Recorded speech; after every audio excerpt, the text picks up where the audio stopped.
आज काय आहे? महाशिवरात्री आहे. आज महाशिवरात्री आहे. मग तू काय म्हणणार आहे? कैलास राणा ना? म्हण, मोठ्या आवाजात म्हणायचे. ओके. मी कैलास राणा म्हणणार आहे.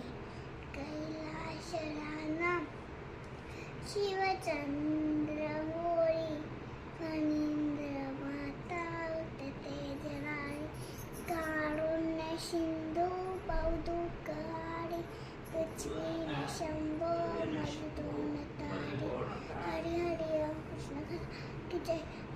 नमो पार्वते पते हर हर महादेव मोरया मोरया बनतात तुझीच सेवा कृपा जट कल अन्याय माझे पोतान कोटी मोरेश्वराबा तू घाल पोटी. Very good.